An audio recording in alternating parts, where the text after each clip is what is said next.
Curso rápido de introdução ao pensamento político de Platão, um breve estudo sobre a República. Mais uma aulinha aqui nas redes sociais. Acompanhe, curtam aqui, comente para que a gente também seja relevante nas redes sociais. E esse comentário está aqui no nosso livrinho, Fundamentos da Teoria Política, que tem um linkzinho aqui embaixo que vocês podem adquirir esse livro e mais 3 livros, são 4 livros digitais PDF, a um preço módico de apenas R$ 5,00. Prestigie o professor.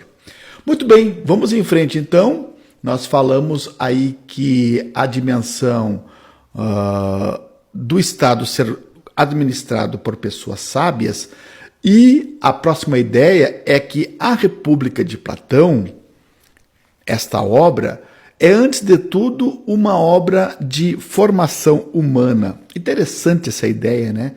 Porque Platão, a gente pensa que ele estava mais ligado à dimensão da política, do Estado em si, mas a preocupação é com a formação humana. Então, nós que somos professores nas redes federais de ensino, das universidades, é interessante a gente ensinar os nossos alunos a questão da informação, da racionalidade, mas não deixar para trás também a forma de educação de uma forma de uma formação humana. Isso estava muito presente lá em Platão.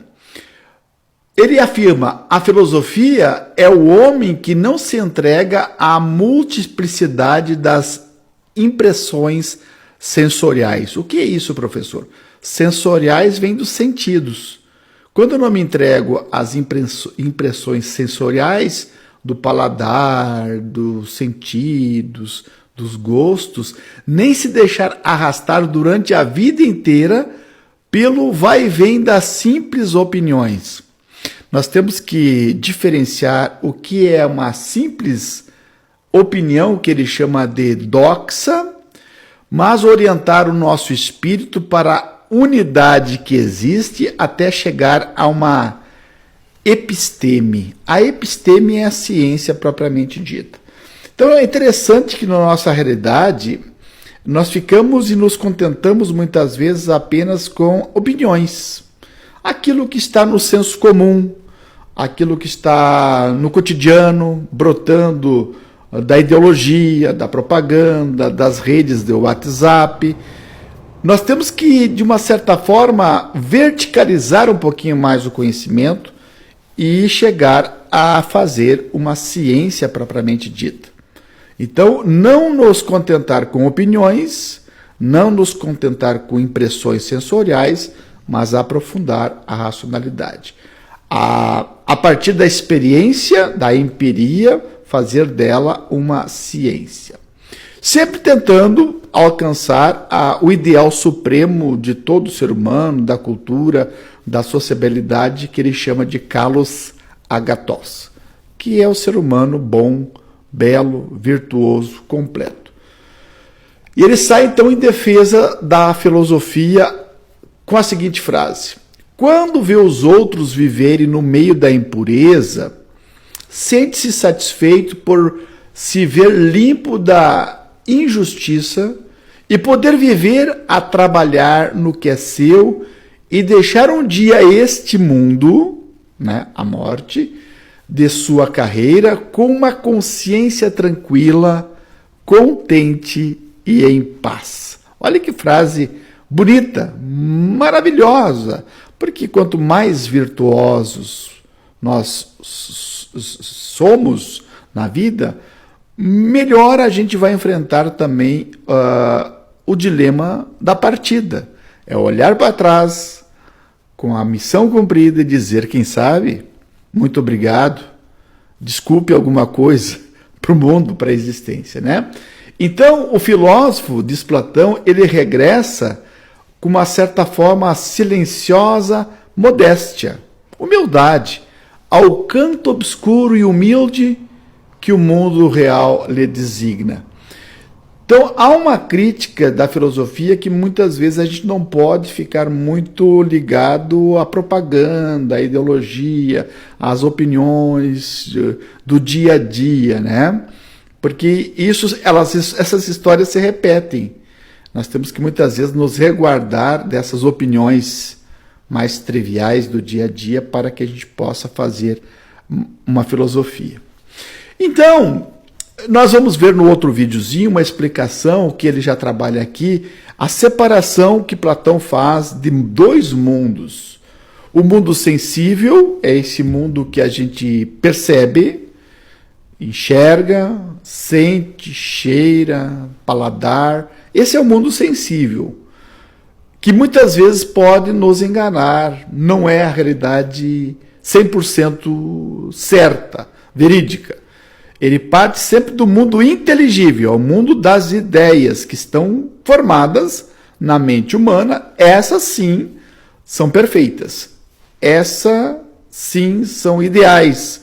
O conceito de beleza, conceito de justiça, conceito de política, de bem comum, está na mente. E lá que temos que resgatá-la. Os gregos, e Platão é um deles, sempre tratavam da natureza, da physis, como realidade existente. E foi dessa realidade existente que nasceu o que hoje nós costumamos chamar de ciência. Análise reflexiva sobre os fatos, sempre é uma pergunta até filosófica.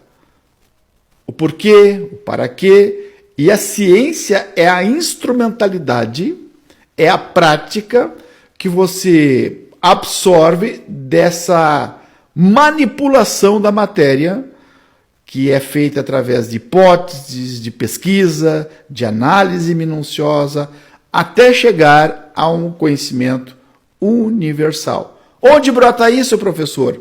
Brota lá na Grécia de 2.500 anos atrás. Esse olhar sereno, objetivo, minucioso sobre a natureza. Daí surge uma reflexão filosófica e nós hoje pegamos também essa racionalidade, instrumentalizamos essa racionalidade para fazer dela ciência, para fazer dela um estudo que seja mais profundo até chegar a resultados universais. Platão chama a ideia do bem da mais ditosa de tudo. Tudo que existe, a ideia do bem. Sempre procurando desvelar a natureza, desconstruir a natureza, até nós chegarmos a uma palavra que os gregos utilizam muito, arqué. Os pré-socráticos, que nós vamos estudar também, falam muito desse princípio fundamental, gerador, que ele é arqué, é uma causa última, quase que divina, de todo ser e de todo pensar. Talvez a missão da filosofia é chegar à essência, é chegar à profundidade, onde todo mundo não consegue enxergar. O pensador, o filósofo, vai lá e aprofunda e desvela a essência que os filósofos chamam de ser. Por isso que nós vamos explicar na próxima aula uma ideia muito legal de Platão, que ele pega o mito, muito lido, que é a alegoria ou mito da caverna, que ele separará a realidade em dois momentos, um mundo sensível e um mundo inteligível. Por isso que ele vai contar essa história de uma forma muito simples. Quem sabe uma página vocês conseguem ler e nós vamos explicar. Então eu agradeço mais essa aulinha, eu acho que é a aula 4 desse mini curso de Platão e a República. E então se inscrevam aqui, comentem e não deixem de prestigiar comprando essas 4 obras de filosofia e política do professor Djalma. Obrigado e até o outro vídeo.